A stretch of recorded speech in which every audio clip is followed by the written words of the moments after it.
Oke Pak, alhamdulillah itu tadi proses vaksinnya sudah selesai ya Pak, 4.500 ekor. Nah ini kalau kita lihat tahapannya emang di hari pertama masuk, kemudian hari kelima itu vaksin, itu sampai hari keberapa Pak untuk vaksin itu Pak? Sampai hari 85. 85 Ya, hari itu 85 hari vaksin. itu. Nanti kan dipanen di usia 13 minggu ya Mas. 13 minggu. Nah, dipanen di usia 13 minggu dipanen. Nah kemudian dari sekarang ini vaksin tetes mata sama suntik ND Gumboro. Iya.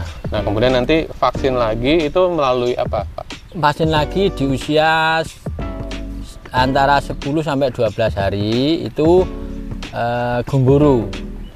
Nah itu dicekokkan. dicekok. Harus cekok itu. Lebih maksimal kalau cekok. Lebih cekok lebih mahal. Iya. Jadi udah nggak disuntik lagi ya? Nggak suntik. Nah selanjutnya berarti ada vaksin NDIB. ND lagi NDIB di usia 19. Itu diminum. Diminum. Oh, diminum. Kemudian vaksin lagi untuk Gumboro lagi di usia 23.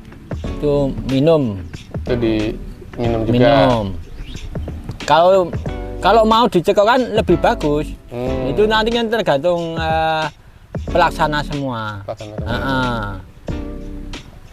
Nah jadi proses tahapannya emang ini kalau kita lihat di tabel itu ada berapa? 1, 2, 3, 4, 5, 6, 7, 8, 9, 10, 11.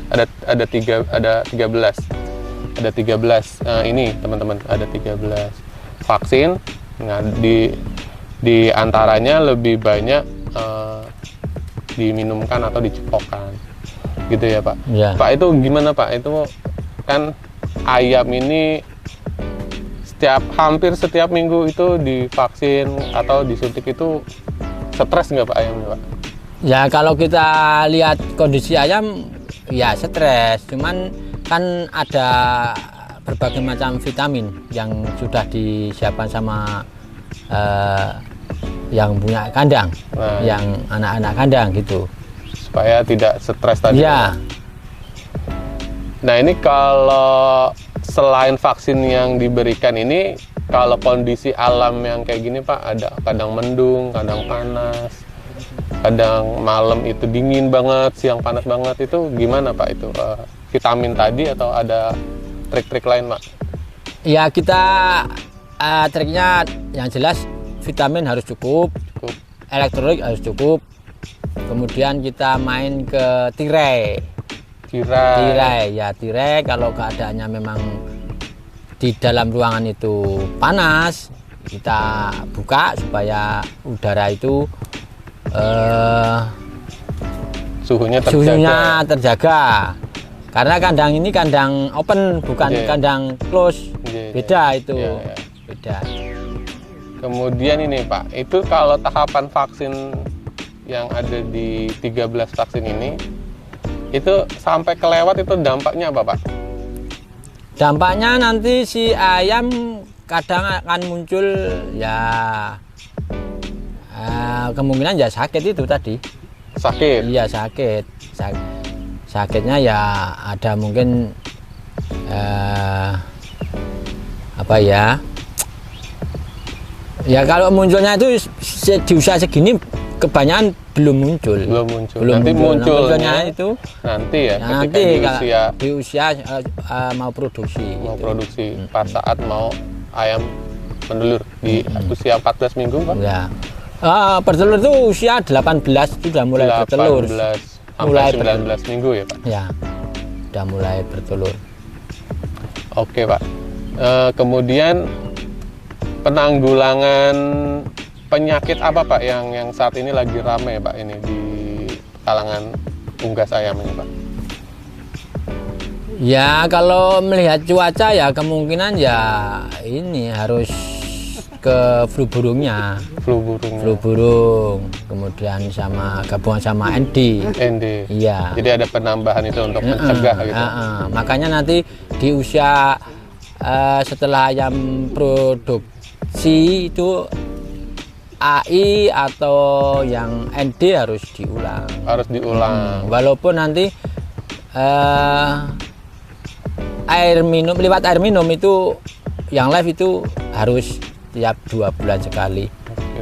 Pak, ini untuk membedakan Pak ayam boiler sama ayam pulet itu beda di vaksinnya apa Pak? Seperti apa, Pak? Kalau ayam broiler sekarang itu sudah vaksin di pabrik, Mas. Sudah vaksin di pabrik? Iya, vaksin di pabrik. Kebanyakan sudah vaksin di pabrik. Jadi si peternak itu tinggal melihara. Kemudian mungkin tambahan aja vitamin sama elektrolit. Ya. Iya itu. Berarti bedanya boiler sama pulet ini proses vaksinnya itu yang boiler itu di pabrik, yang ini di kandang ya Pak. Karena walaupun ayam yang sekarang ini yang vaksinan di pabrik juga sudah ada. Sudah ada, Sudah Pak. ada. Jadi di sini cuma ada tambahan lagi untuk injeknya untuk ND gumburunya. ND gumburu. Iya, ND gumburunya itu.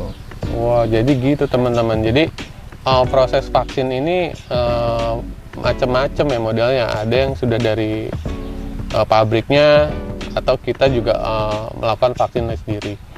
Nah itu emang kekurangan kelebihannya ada sendiri ya Pak ya.